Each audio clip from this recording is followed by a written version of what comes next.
เป็นแบบนี้เนาะแบบนี้อยู่ที่ดินข้าวอักลากเลยข้าวขนาดมีแต่เม็ดข้าวหมดเลยมันเป็น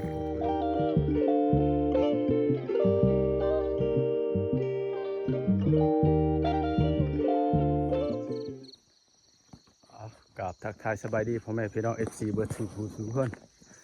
มาพบมาพอกับบางคนคือเก่าวันนี้อายุให้คือเก่าพี่น้องอากาศขึ้นมาแต่กระตูบเนาะเมื่อยมาเบิ่งบรรยากาศกันก่อนพี่น้องวันนี้ก็ว่าสิไปเบิ่งเขาให้เพราะว่าเจอพายุมื้อนั้นมื้อวานบางคนไม่ได้ไปเบิ่งก็สิไปเบิ่งว่ามันพัดข้าวเฮาสำใดมันล่นสำใดได้ยินข่าวว่าเขาว่ามันพัดแห้งข้าวให้กะมันหล่นมัดพี่น้องเจอพายุเนาะอันนี้ตอนนี้บางคนอยู่ที่ไฮเก่าเนาะนี่ไฮเก่าคนไฮไม้ผักเบื้องนั้นเนาะไปอีกผักเบื้องนั้นแต่นี่อาจจะบ่เห็นบรรยากาศยามเช้าพี่น้อง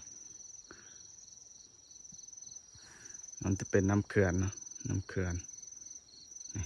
เขื่อนสิกมาน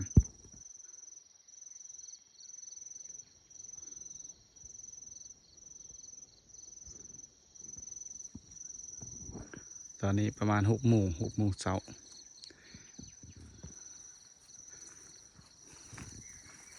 เอาสิพูดกับเพื่อนอยู่ลุมเพื่อนแหละมื้อนี้พูดอยู่ลุมก็เขาพูดเมื่อวานนี่หมดแล้วไปต่อเดี๋ยวมื้อนี้บางคนสิพาไปเบิ่งเขาให้ใหม่เนาะอันนี้ให้เก่าให้ปี2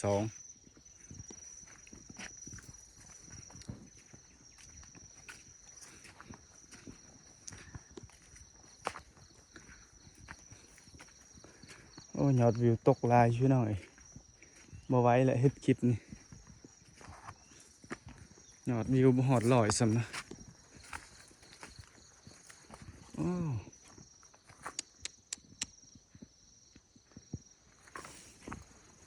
ไหมลมนี่ถือเขาหมดทับเขา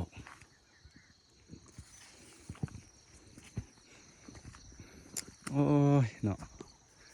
อันนี้นี่ลิงไงลิงหูดพี่น้องป้าเถอะหมดบ่วงเลยวันนี้เขาบ่ทันหูดเลยว่าลิงมันหูดก่อนแหละ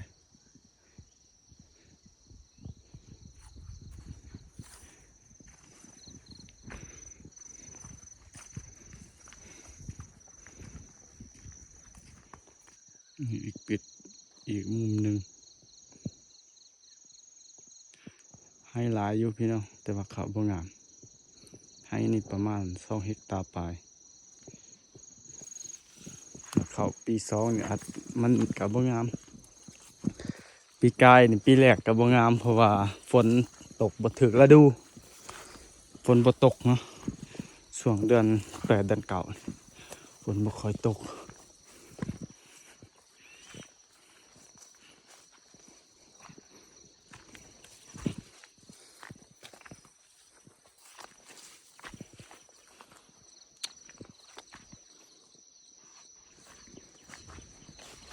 ป้าเจ้านี่ฮอดเขาให้แล้วพี่น้องไก่ฮักเขาให้เนาะนี่เนาะเขาให้ฮอดแล้วเขาให้โอ้เจ้านี่บ่แม่นลิงนะพี่น้องพายุมันผัดหล่นมัดเขานี่โอ้เจ้ามาเบิ่งอยู่ขี้ดินเนี่ยป้าตัวพี่น้องจนขาวเลย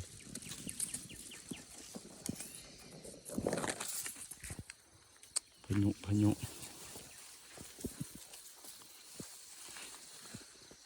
โอ้พี่น้องเสียดายเด้เขาให้นี่ก็งามอยู่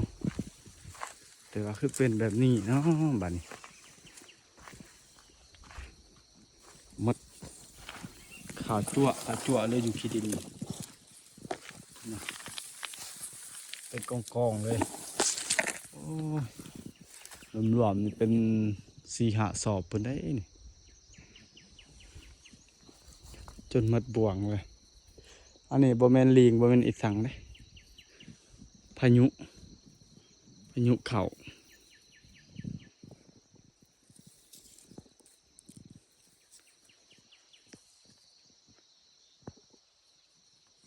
โอ้เนาะ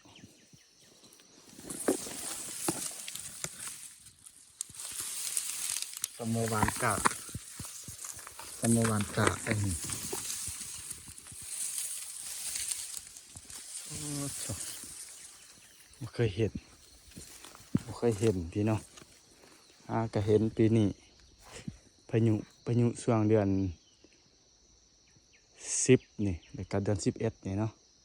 มันมา2-3 เทื่อเพิ่นแหละว่านักๆก็มื้อวันที่6 เดือน 11หนักสุดคนอยู่อัตตปือก็อัตตปือเฮานี่ก็เสียหายหนักหน่วงสำหรับเพื่อนสารบ้าน2ของประชาชนโอ้เนาะ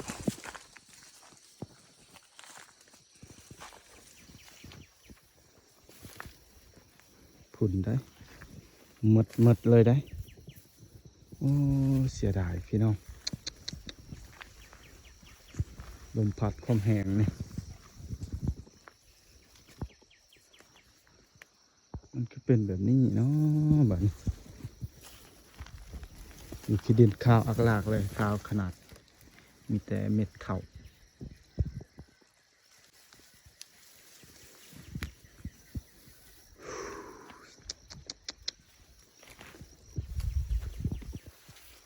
โอ้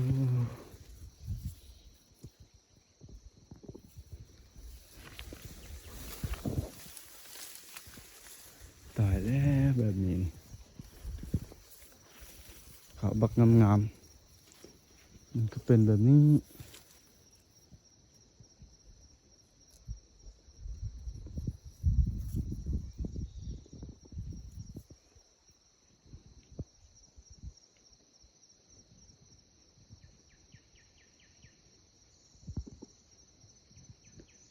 เสียดายเขาให้พี่น้องบักงามๆหนึ่ง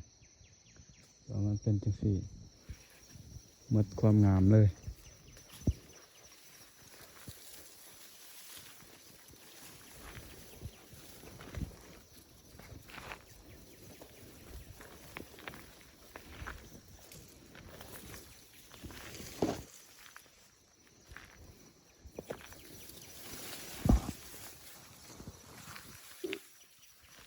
ถือกำไหมแห้งคักหมดเลยมันเป็นกกเลยนี่จ้ะ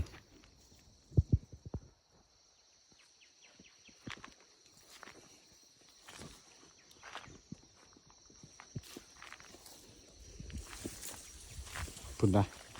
โอ้พี่น้องเอ้ยน่าเสียดายแท้เป็นแบบนี้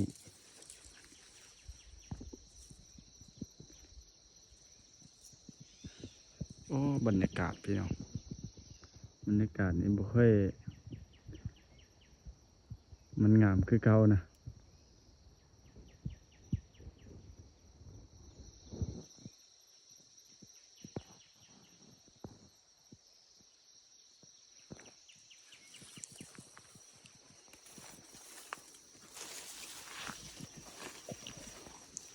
สิไปเบิ่ง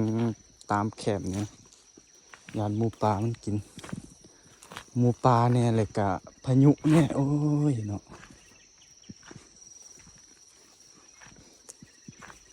พายุมันเข้า3 เถื่อ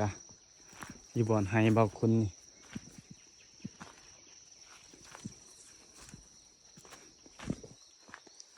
เสียดายเขานี่ข้าวเหนียว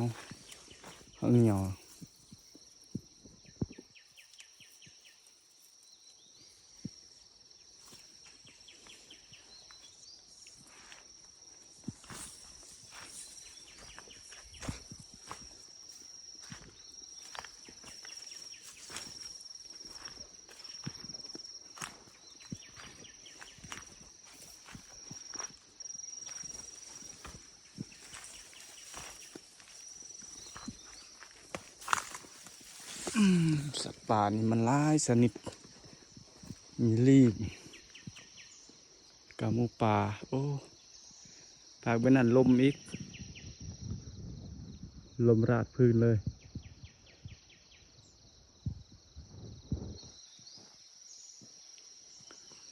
เจ้าเสียดายเขาให้พี่น้องมันงามๆหนึ่ง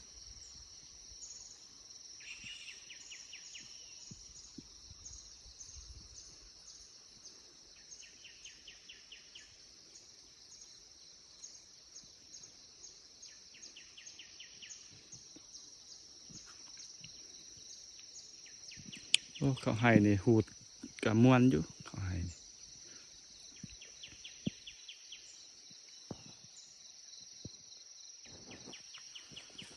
ข้าวเหนียวอ้อน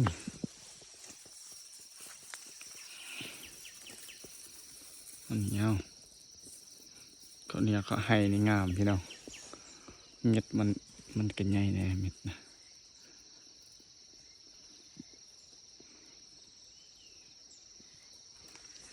ฝากเบอร์นี่กับใครแน่อยู่เพราะว่าลมมันบ่ถือปานใด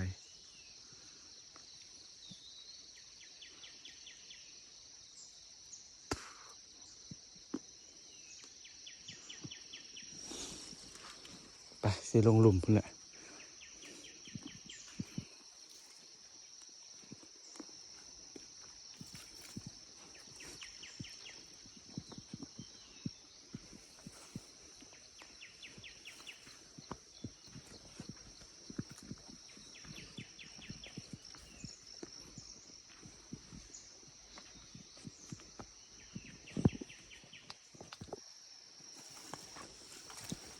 เบื้องนี้น่าจะเป็นลิงมากินตอนเขาถือผ่าเนาะอันนี้หักก็ขึ้นใหม่ๆมันยังเขียวอยู่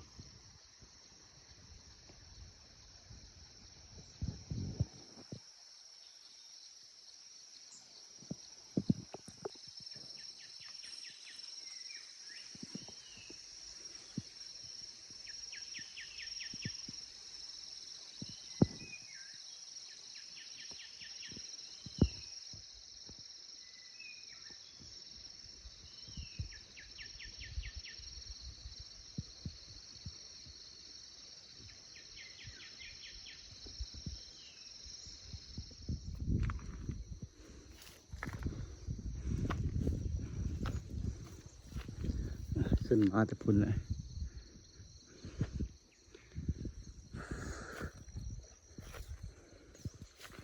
แถวเบื้องนี้นี่มันถึกมัดพี่น้องนี่ถึกมัดแต่ว่าฝากเบื้องนั้นเนี่ยมันกะบังแน่กะบ่ถึกบางส่วนแล้วอันนี้นี่นัก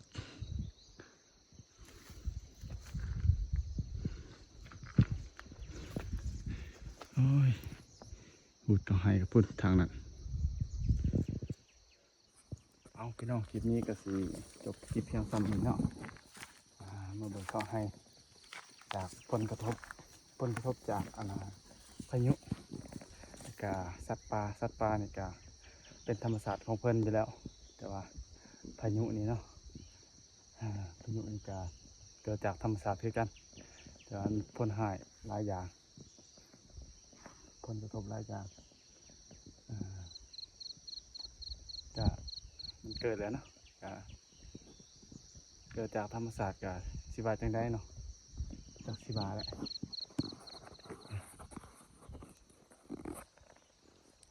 เหลือไว้ซ้ำนี่ก็เอาซ้ำนี่แหละพี่น้อง